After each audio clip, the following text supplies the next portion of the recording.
Mehdi. Well, joining me now is Mehdi Hasan, the editor-in-chief and CEO of Zatea, and retired Major John Spencer, chair of urban warfare studies at the Modern War Institute. Okay, let's get into this. Mehdi, welcome back to Uncensored. Listen, you and I have talked about this war in Gaza for ever since it started, this phase of the 75-year conflict. And I have resisted going as far as you have done in your criticism of the Israeli government. I resist no more. I think we've reached common ground about what we view is happening and has been happening through this period of this blockade, which frankly is just starvation of the people there, including so many innocent young women and children. And I think that the incessant bombing and killing, and we don't know how many civilians have been killed, but it is on a daily basis. It looks like hundreds of people every day, with no apparent attempt, it seems to me, to have any real plan for how this ends or what happens when it ends, other than if you look at what Smotrich has been saying, probably the most right-wing member of a very right-wing government, he is talking in a genocidal language about kicking all the Palestinians out. So I think you and I have reached a place in the last few weeks where we are in agreement. But my question for you, Mehdi, is how does this end?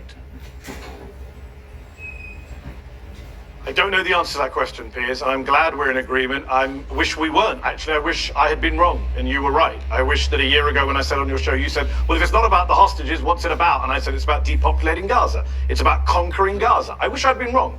But as you said, Bezalel Smotrich, the finance minister in the Israeli government, said this week, we are there to conquer, cleanse, and remain. Those are his words. We are disassembling Gaza, he said. We are leaving it as piles of rubble. He says, we're doing something that no one's done in the world before. He bragged out loud, and he said, yes, the Gazans will have to leave. So all of those things are stuff some of us were saying last year. I wish we hadn't been vindicated in this horrific way. The killing is ongoing. The starvation is ongoing.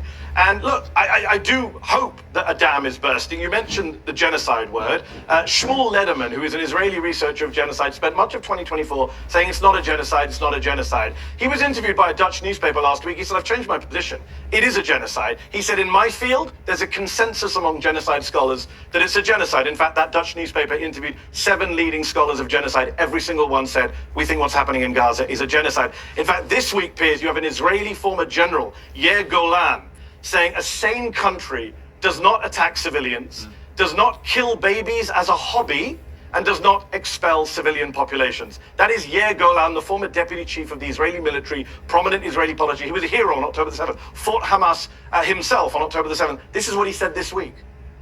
Okay, John Spencer, you've been kind of putting a lot of faces there. You obviously don't agree.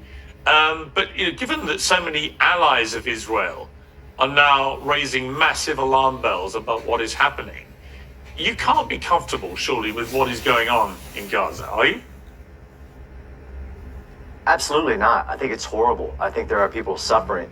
I just am not misinformed on who is the cause of that suffering, that it isn't Israel, that war isn't a crime. War should be avoided at all costs, and Israel did that. And this war didn't start 75 years ago. This war started on October 7th when Hamas invaded Israel and tried to destroy and actually did genocidal acts. I agree that there's a lot of suffering happening in Gaza, and it's the list of people who are responsible.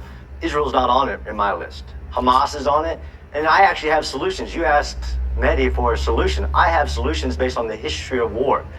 Number one solution is to encourage Egypt to open the gate that they control and create a humanitarian zone. Let every woman, child, and elderly person out of Gaza. Just like you and I have discussed in the past about Ukraine. 5 million women, children, elderly left Ukraine to escape Russia's evil and bombardments. That could be done today, and it's criminal that it hasn't happened today. Now, Mehdi uses experts, although I thought, credentialism and expert theory was a bad thing today. I've been on the ground, although I've heard that that's a bad thing as well. And what's missing here is, again, which is why I was shaking my head, is that you believe, based on statements of politicians that are not the actual government and the decision makers of the institution, that Israel is intentionally causing this harm. That's false as well. point the finger at Hamas, as you've said in the past, Piers, and I'm sorry we've lost you. Maybe you and I can go to Gaza because it's not true that well, international actually, it's can't go interesting. to I mean, Gaza. look, just on that, John. Look, you haven't lost me. I still think Hamas is a terrorist organization which committed one of the worst terrorist crimes of the last century.